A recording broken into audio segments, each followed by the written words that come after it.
actividad del Ateneo Amigos de la Ciencia. Esta tarde tenemos una exposición a cargo de Eliana Conci. Ella es licenciada en Ambiente y Energías Renovables, es becaria doctoral de CONICET en el grupo CLIOPE, denominado Energía, Ambiente y Desarrollo Sustentables, de la Universidad Tecnológica Nacional, Facultad Regional Mendoza. Es además ayudante de primera en sustentabilidad de la cadena de suministro y el ciclo de vida de productos, procesos y servicios. Es directora y codirectora de trabajos finales de grado sobre riesgos ambientales regionales. Es participante en proyectos de investigación de la Facultad Regional Mendoza y de la Universidad Nacional de Villa María, en Córdoba. Huellas ambientales, evaluación geoambiental e indicadores. Ha participado y dirigido proyectos de extensión de la Universidad Nacional de Villa María sobre vulnerabilidad socioambiental. Es tallerista en cursos de SIG, participación y exposición en congresos nacionales e internacionales. Bueno, esto en forma muy apretada, los antecedentes de la expositora de hoy, así que bueno, eh, Eliana, te cedo el micrófono, ¿no? Muchas gracias. Bueno, muy buenas tardes a todos. Gracias por la invitación. Es un gusto para mí poder participar del Ateneo. Y espero que les guste la charlita de hoy y por supuesto que estoy abierta a cualquier pregunta o comentario que quieran hacerme al finalizar. El tema que preparé para hoy es sobre eutrofización regional, particularmente el impacto de los nutrientes en cuerpos de agua y suelos. Este tema se desprende de lo que yo estoy desarrollando en mi tesis doctoral. Si bien no voy a hablar tanto haciendo hincapié en la metodología y el resultado de la tesis, sino más bien qué significa la eutrofización y cómo los distintos nutrientes impactan en estos recursos naturales para tener una idea un poco más global sobre este impacto ambiental. Primeramente me parece importante hablar sobre estos recursos naturales, tanto el suelo como el agua. Vemos que el suelo es imprescindible, ya sea para el desarrollo de la humanidad, pero también porque forma parte del medio físico, estructura y evolución, tanto de paisajes como de ecosistemas, terrestres y acuáticos. También resulta de las relaciones bióticas y abióticas, ¿sí? Esto desde una mirada un poco más de biodiversidad, pero asimismo, hoy en día, el territorio nacional, gran parte, por así decirlo, está afectado por distintos procesos de degradación. Compactación, pérdida de materia orgánica, inundaciones, anegamientos, procesos de salinización o acidificación.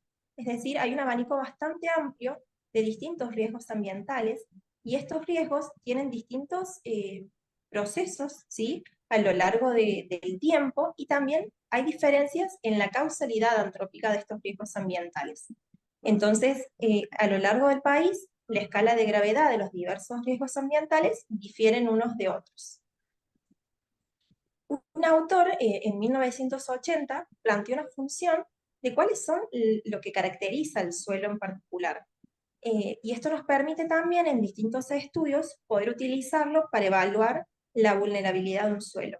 Estos factores que resultan de la acción conjunta entre ellos caracterizan a un suelo. Estos factores son el clima, la biota, el material originario, la geomorfología y el tiempo de inicio de pedogénesis. Esto en un estudio de evaluación de impacto nos permitiría evaluar la vulnerabilidad de un suelo. Ahora bien, el agua también es importante, ya sean los ríos, lagos, embalses, son reservorios de agua que se utilizan para satisfacer distintas necesidades. Sin embargo, también se encuentran expuestas a distintas fuentes de contaminación. Más allá del uso que uno le da, también se encuentran frente a distintos riesgos ambientales. Y es importante también rescatar que el tema del recurso agua es muy importante porque tiene un valor biológico, valor social, también educativo y económico. Y por supuesto que es la base de sustentación de muchos ciclos, como el ciclo del carbono, de distintos nutrientes y asimismo del propio agua. Tanto para el suelo como para el agua tenemos distintos parámetros que se pueden medir para evaluar la calidad. y esto nos dan así como ciertos indicadores que a nosotros nos permiten poder estudiar cada uno de los recursos. Hay parámetros que se estudian a campo y otros que se estudian más en laboratorio. Así, por ejemplo, en el recurso suelo, carbono orgánico lo deberíamos evaluar en el laboratorio, pero la resistencia mecánica, la estructura, eso sí lo podemos hacer en un estudio a campo. Es bastante larga la lista, acá yo nombro algunos nomás, como el pH, densidad aparente, estabilidad de agregados, filtración, pero dependiendo siempre del estudio que uno quiera realizar, es el parámetro que vamos a medir. En el recurso agua ocurre lo mismo. In situ tenemos temperatura, pH, oxígeno disuelto, que es muy importante, conductividad, profundidad, y en el laboratorio podemos medir ya parámetros físico-químicos o la concentración de clorofila A. Bien, ahora yendo al tema que nos compete a la charla de hoy, que es el riesgo ambiental eutrofización. ¿Por qué hice una introducción hacia los recursos naturales suelo y agua? Porque la eutrofización, justamente, es el enriquecimiento en nutrientes de un ecosistema, que puede ser de un ecosistema acuático o un ecosistema terrestre.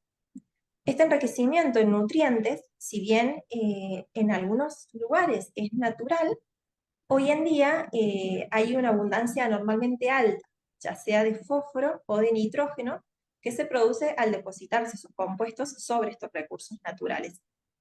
Como veremos más adelante, estos compuestos se emiten, ¿sí?, por distintas fuentes naturales o antrópicas. El tema del impacto es cuando alcanzan estos recursos naturales. En exceso, lo que hacen es producir un efecto nocivo que modifique las condiciones de vida, tanto de las diferentes especies que habitan, como las que se desarrollan dentro del agua o del suelo. Una clasificación de la eutrofización, como yo les comentaba, puede ser acuática o terrestre, y dentro de la acuática podemos dividir en lo que es agua dulce y en lo que es agua marina.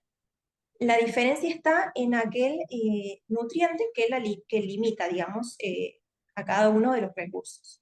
Generalmente, si bien puede existir la colimitación de nutrientes, tanto de fósforo como de nitrógeno, en agua dulce, generalmente el agua dulce está limitada por fósforo, por fosfato, y en el agua marina por nitrógeno. Y en los ecosistemas terrestres, generalmente la limitación viene dada por el nitrógeno. Acá vemos a la derecha una foto satelital, una imagen satelital de la eutrofización en el mar Caspio. Como podemos ver, arriba en la parte superior, eso verde que ustedes observan es ya un proceso de eutrofización acuática, ¿sí? Ahí hay diferentes algas que se han desarrollado debido a la ausencia de oxígeno disuelto, que ya lo vamos a hablar un poquito más adelante. Este riesgo ambiental lo que acarrea es justamente un problema de calidad, ¿sí?, tanto del agua como del suelo. Este enriquecimiento viene dado también por los aportes excesivos de nitrógeno y fósforo, que si bien decíamos que era un fenómeno natural, hoy en día la intervención humana ha como exacerbado un poco estos aportes de nutrientes, tanto al suelo como al agua. Entonces hoy en día algunos autores lo llaman como eutrofización cultural, y si no directamente la intervención humana como una intervención antrópica. Y esto genera diferentes desequilibrios ecológicos. Estas fuentes de nutrientes, así a grandes rasgos, podemos clasificarlas en difusas, que son aquellos puntos de descarga que son un poco más difíciles de identificar porque abarcan diferentes áreas y más amplias, y las puntuales, que son aquellas que suministran nutrientes en lugares específicos, ya sea como un efluente, un residuo industrial, que uno sí lo puede caracterizar y puntualizar. Me parece importante ahora entonces poder hablar un poco de cada uno de los tipos diferentes de eutrofización para ver las diferencias. En cuanto a la eutrofización terrestre, como sabemos, el ciclo del nitrógeno es bastante amplio. El nitrógeno se encuentra en la atmósfera en forma gaseosa, ¿sí? Y ese no puede ser captado así como se encuentra por los distintos organismos. Entonces lo que sucede es que a lo largo del ciclo del nitrógeno se ven los distintos, digamos, procesos de transformación de este nitrógeno van a permitir de que los organismos vivos puedan fijarlo y asimilarlo para ser utilizado justamente por las plantas y animales para sus funciones vitales. Es por eso que es necesario que se transforme este nitrógeno atmosférico en compuestos químicos que contienen, por supuesto, nitrógeno, como puede ser el nitrato o el amonio. Aquí vemos en el cuadrito que tenemos que hay cinco pasos, por así decirlo. El primero es la fijación, donde tenemos que ese nitrógeno atmosférico se transforma en compuestos químicos que contienen justamente nitrógeno, ya sea el nitrato o el amonio, y que van a utilizar los organismos vivos para realizar las funciones vitales. Por supuesto que aquí intervienen distintas bacterias fijadoras de nitrógeno. Luego tenemos la nitrificación, que este amoníaco o el ion amonio se va a transformar en compuestos químicos para que puedan ser asimiladas por las distintas plantas y animales. En la asimilación, estas plantas y animales que comentábamos anteriormente van a incorporar el nitrógeno a sus organismos, y luego el nitrógeno regresa al medio cuando estos organismos mueren o se descomponen. En la amonificación, el nitrógeno que está presente en los seres vivos también es liberado al entorno, formando parte del amoníaco o el ion amonio. Y finalmente, la desnitrificación es cuando algunos microorganismos pueden descomponer esos iones nitratos o el nitrito, liberando nuevamente ese nitrógeno atmosférico a la atmósfera. Entonces, podemos ver que el ciclo del nitrógeno abarca grandes áreas, pero sobre todo en la forma en que tiene que ser transformado para ser asimilado. Entonces, justamente en la eutrofización terrestre, lo que se considera no es solo el nitrógeno atmosférico como tal, sino los óxidos de nitrógeno y el amoníaco. Estos son justamente los compuestos de nitrógeno que van a limitar a los ecosistemas terrestres. En las fuentes de emisiones de nitrógeno, tenemos que estas emisiones van a ser emitidas al aire durante todo el ciclo de vida de algún producto, por ejemplo, por deposición atmosférica o nitrificación, como veíamos anteriormente. En las emisiones de óxidos de nitrógeno, particularmente el mayor porcentaje se lo lleva el sector de la energía, como podemos ver, casi un 91%, y la mitad, el 46% aproximadamente, corresponde al transporte por carretera. Luego le sigue la agricultura, los incendios y la industria, y en cuanto a las emisiones de amoníaco, tenemos que en su mayor cantidad vienen dadas por la agricultura y la quema de residuos agrícolas casi en un 70%, luego la alimentación del ganado en un 27%, siguiéndole el sector de la energía, la industria y los incendios. Ahora bien, ¿qué es la deposición? O sea, ¿por qué en la eutrofización terrestre depende tanto de la deposición? Porque decíamos anteriormente que el ecosistema terrestre se ve afectado justamente por la deposición de ese nitrógeno al suelo. La deposición, como tal, es el proceso en el que se transfieren materiales, ya sean partículas o gases, desde la atmósfera a la superficie terrestre o acuática. En este caso vamos a ver lo de la eutrofización terrestre. Esto va a depender, por supuesto, de la concentración de contaminantes en el aire en un momento determinado, y también de las distintas condiciones atmosféricas en ese momento, de la reactividad de los contaminantes y la velocidad de deposición. Lo que ocurre es que a medida que se incrementa la deposición de nitrógeno, es normal, digamos, que la disponibilidad de ese nutriente en el suelo aumente de forma significativa. El tema es cuando resulta en exceder el umbral de saturación de nitrógeno del suelo o de las plantas. Ahí viene el tema, digamos, cuando ocurre en exceso de esa cantidad. Entonces, el traspaso de ese umbral se suele considerar un indicador de efectos negativos, porque la disponibilidad de nitrógeno es mayor a lo que el sistema puede llegar a asimilar o procesar. Entonces, podemos ver acá que las consecuencias del exceso de nitrógeno, si lo viéramos, por ejemplo, en un cultivo, nosotros tenemos que es un proceso de intoxicación que va a dar lugar al declinamiento de la producción, ¿sí?, en los cultivos, o a la disminución de especies nativas en ecosistemas naturales.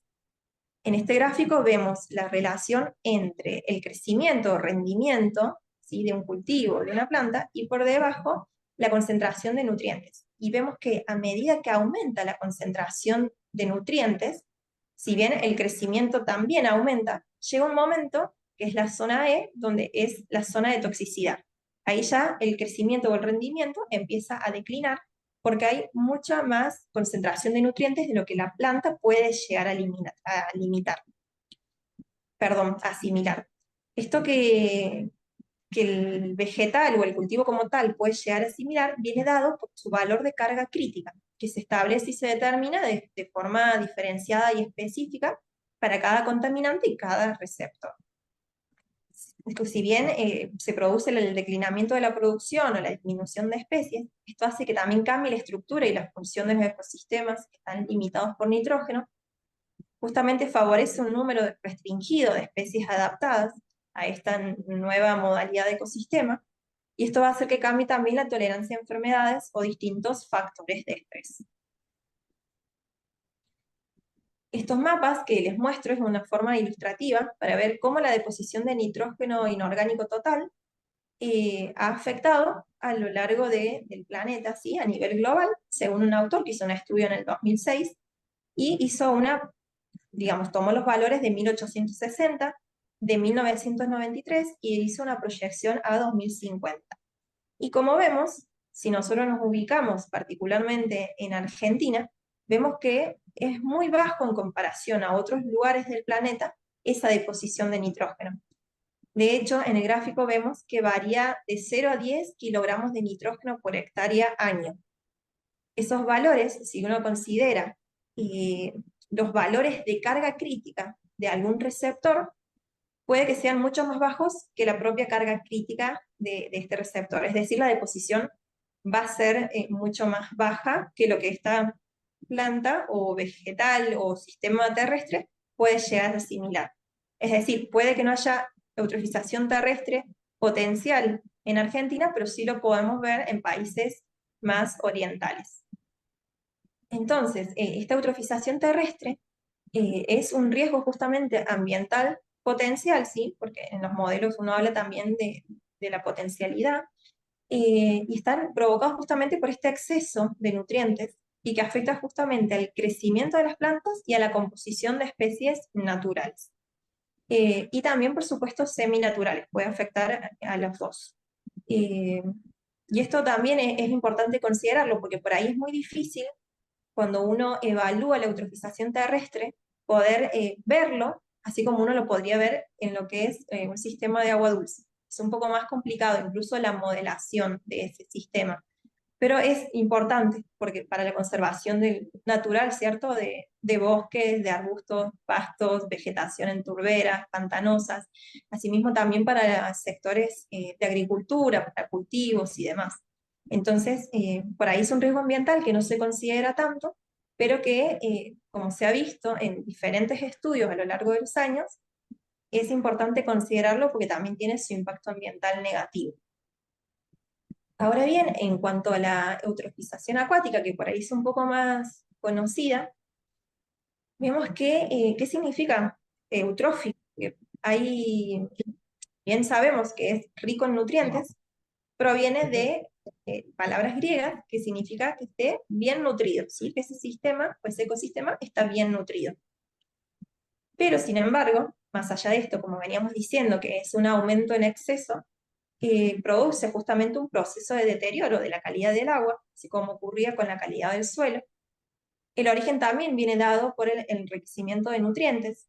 Decíamos que más el fósforo en agua dulce y el nitrógeno en agua marina, y genera, por supuesto, distintos impactos ecológicos, sanitarios y económicos a escala regional.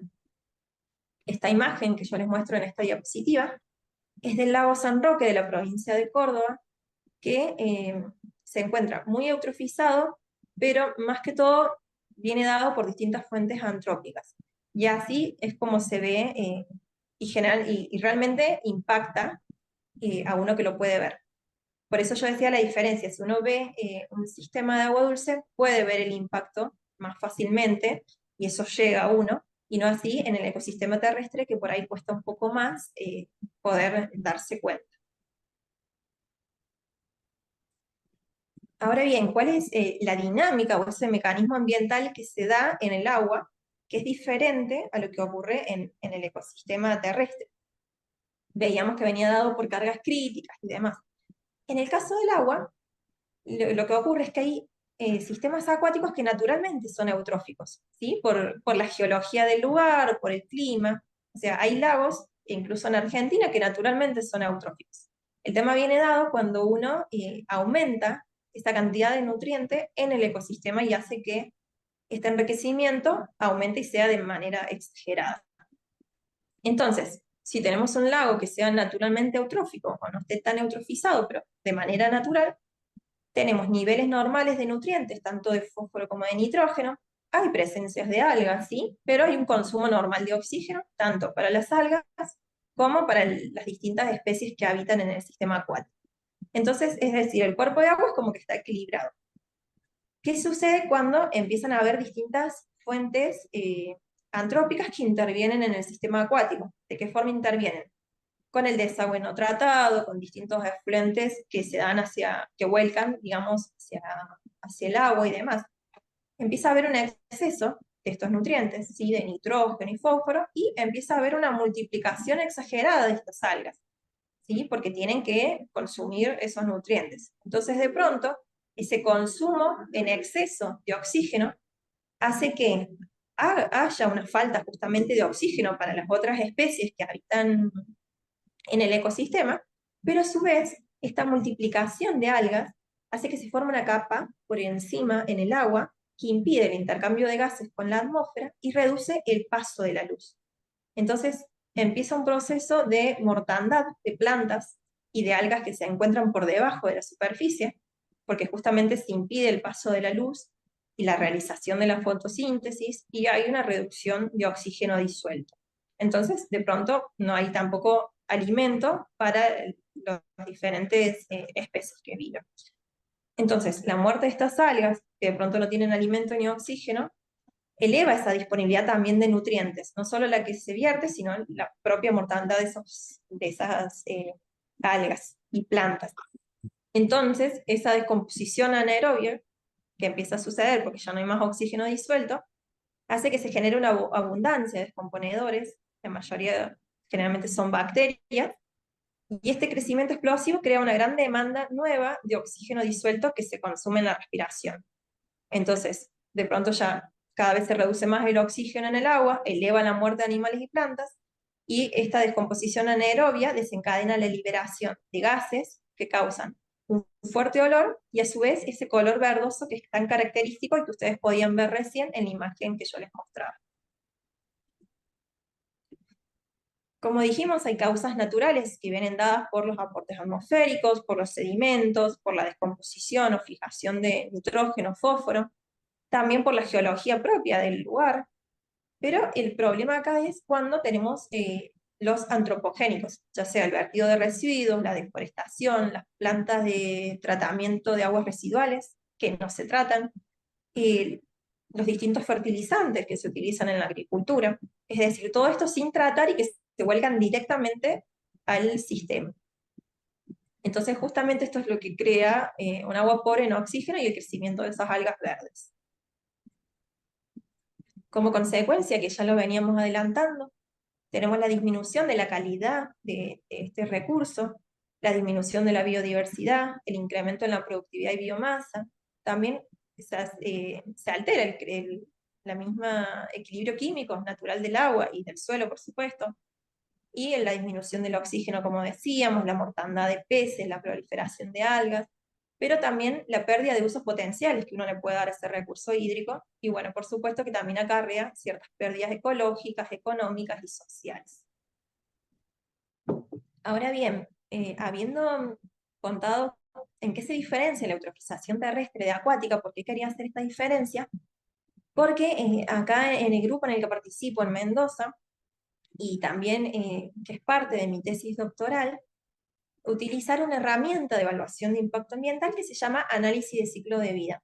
Y dentro del análisis de ciclo de vida, una de las etapas es la evaluación del impacto del ciclo de vida. Entonces, si bien hay muchas metodologías, métodos, modelos para estudiar la eutrofización, quería presentarles esta, que por ahí es un poco más novedosa, y que también, por supuesto, viene a mano de lo que estoy estudiando.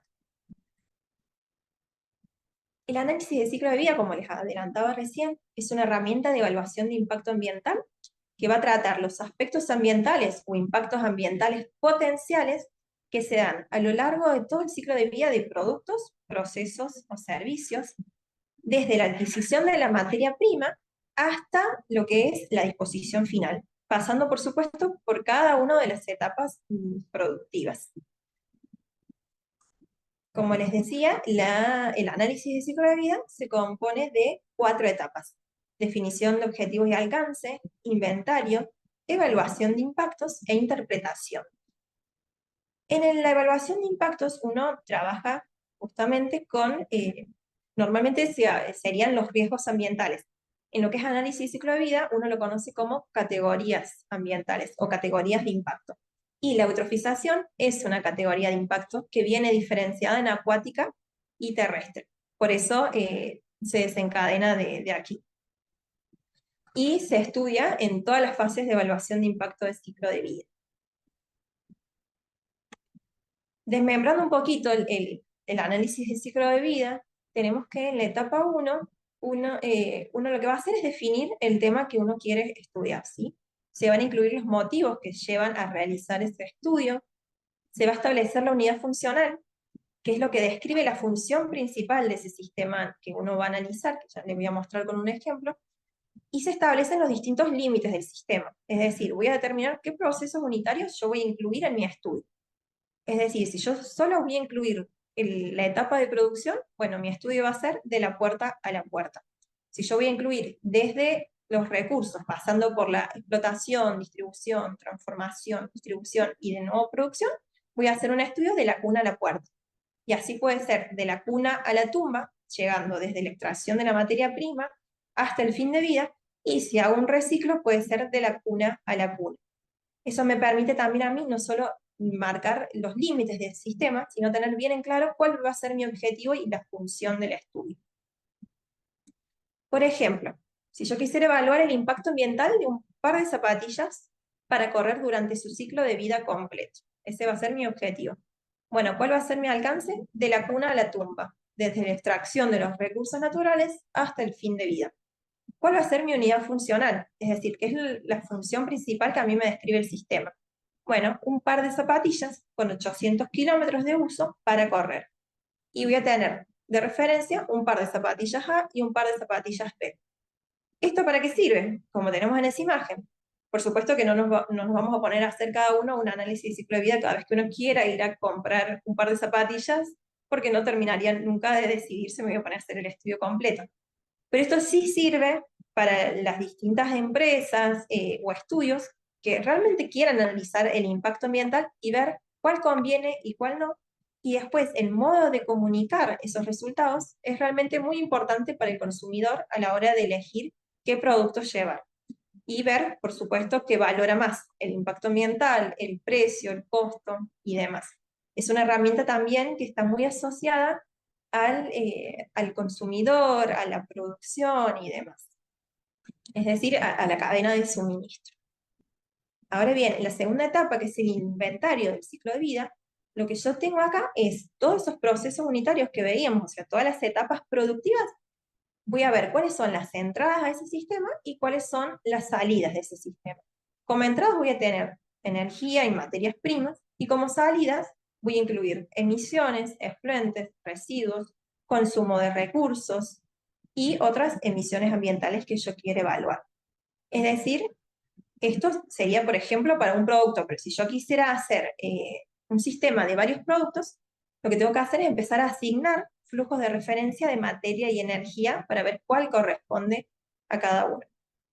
Estas salidas de los efluentes, las emisiones y los residuos, lo que me va a permitir justamente a mí después es ver cuáles son esos efectos o carga ambiental que yo voy a tener en mi sistema y que va a ser negativo.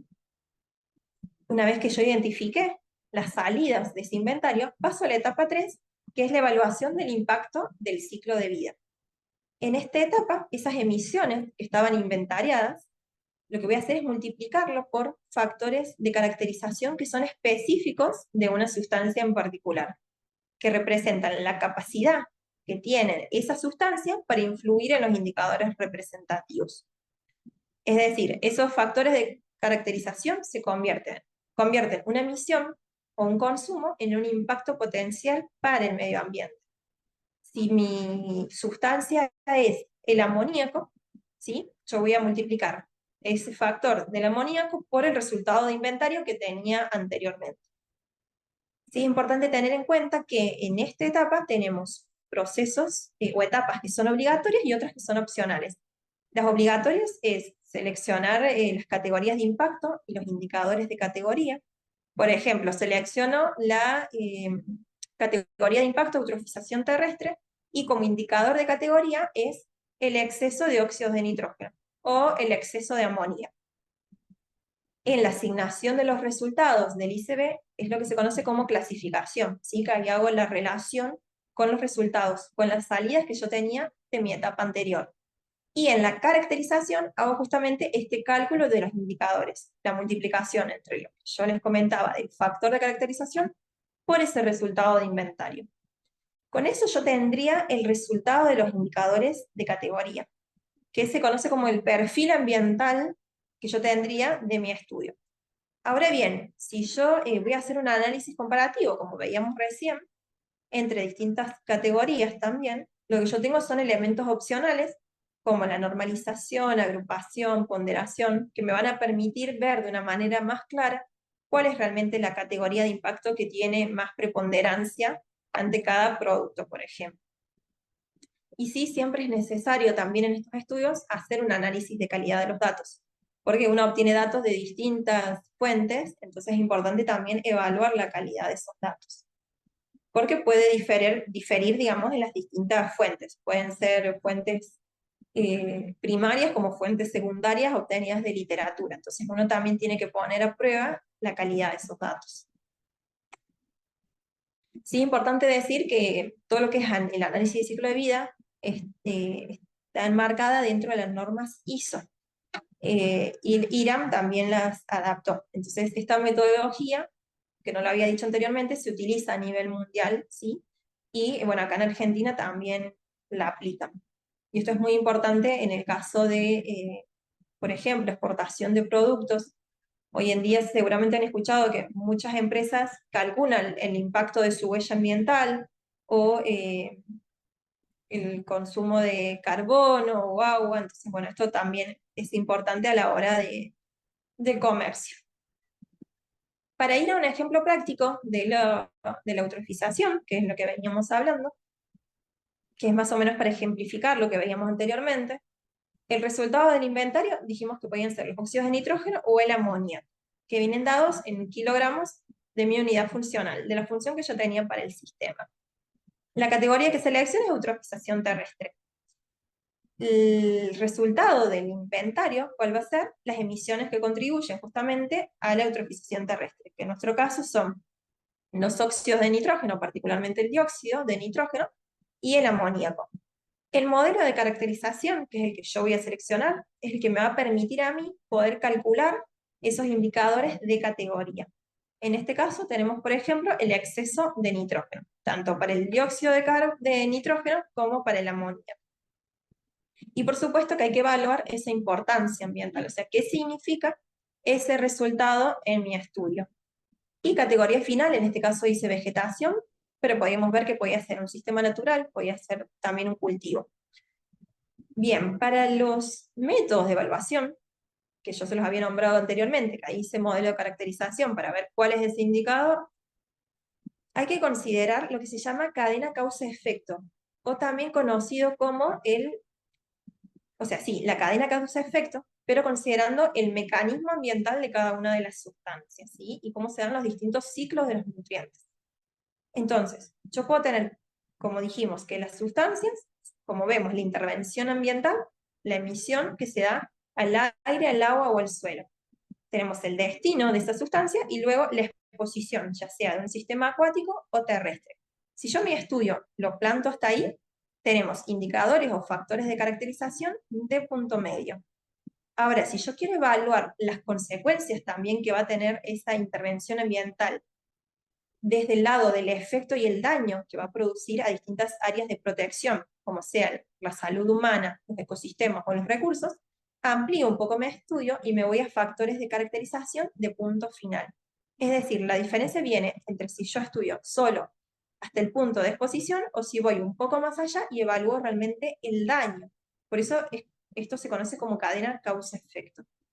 Por ejemplo, acá tenemos que la intervención puede ser, en nuestro caso, de lo que sería eutrofización de sistemas acuáticos, todos los compuestos que vienen dados por fósforo, particularmente el fosfato. Bueno, mi intervención es el fosfato. El factor de caracterización de punto medio va a ser la eutrofización de sistemas acuáticos hasta lo que es exposición. Y para irme a un punto final, debería estudiar, por ejemplo, la pérdida de pesca, la pérdida de hábitats, también el daño a la vida de plantas o animales presentes. Y esto que afecta a distintas áreas de protección, dependientemente de cada una de esas que dijimos. Puede ser el entorno natural, el entorno sociocultural, los recursos naturales, entre otros. Viendo otro gráfico que es muy similar al anterior, considerando la eutrofización, digamos, los puntos medios y puntos finales no vienen dados porque sí, sino porque justamente están relacionados a los ciclos o mecanismos ambientales de las distintas sustancias. Entonces, en este gráfico podemos ver que las distintas emisiones de nitrógeno y fósforo que se depositan o se emiten, o en el caso del fósforo, que se vierten al sistema acuático, va a impactar en qué sentido, en que se incremente esa cantidad de nutriente en el agua o en el suelo.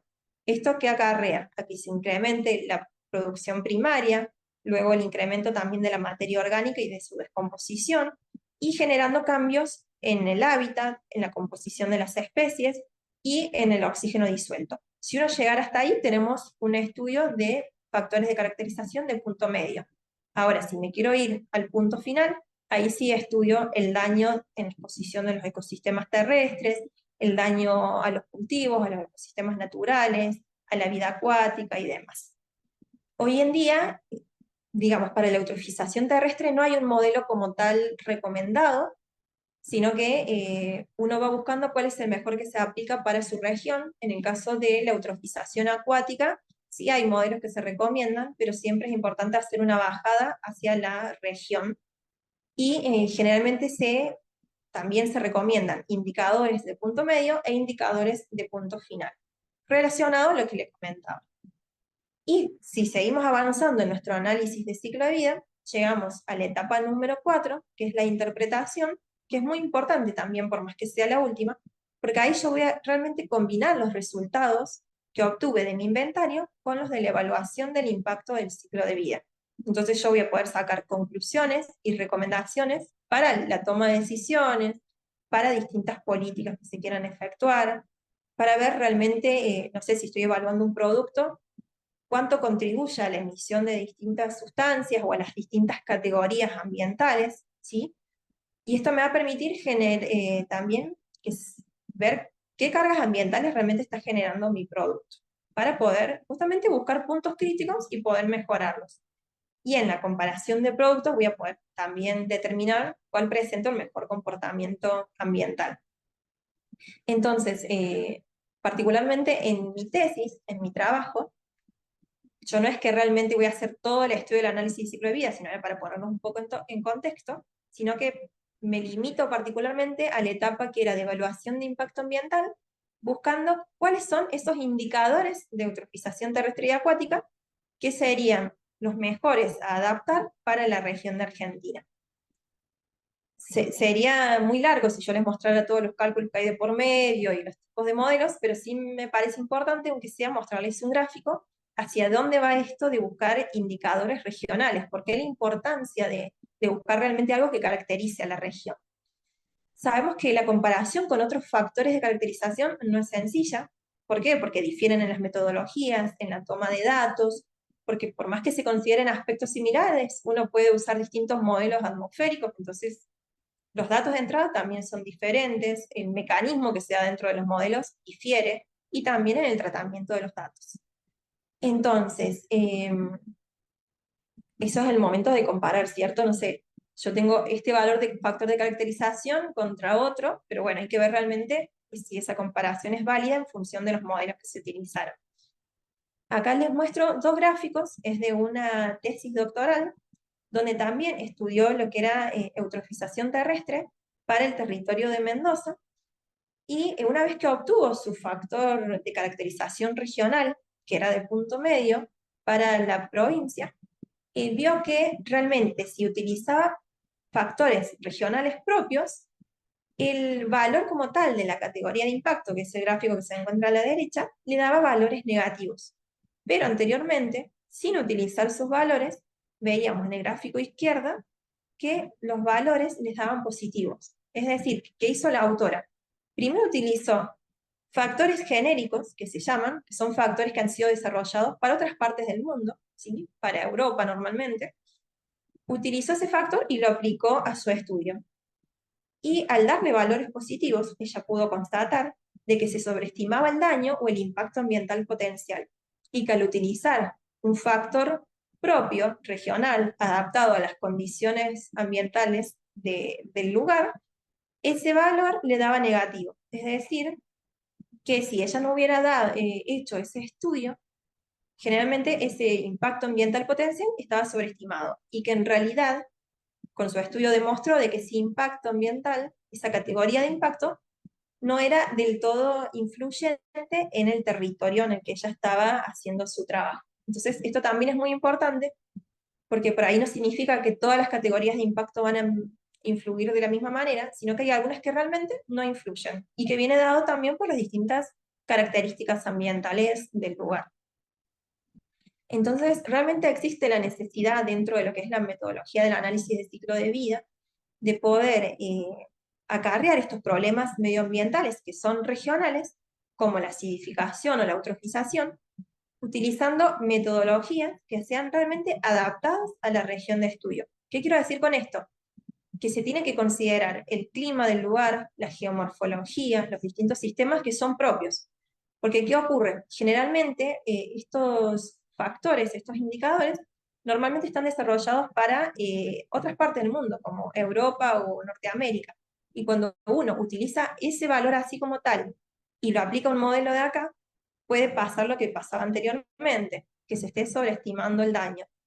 Entonces, si uno realmente desarrolla indicadores propios para la región, por supuesto que el modelo es importante y que pueda ser aplicado en otras regiones, ¿sí? Si uno considera el modelo, pero le puede ir cambiando en función de las características ambientales de otro lugar.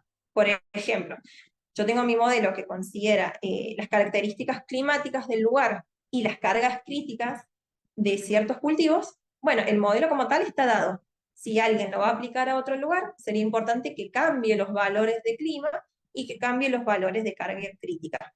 Por eso es importante el tema de desarrollar una metodología que sea global, pero que los valores como tal dentro, que los resultados que voy a obtener, sean regionales, sean adaptados y dependientes del sitio de cada lugar.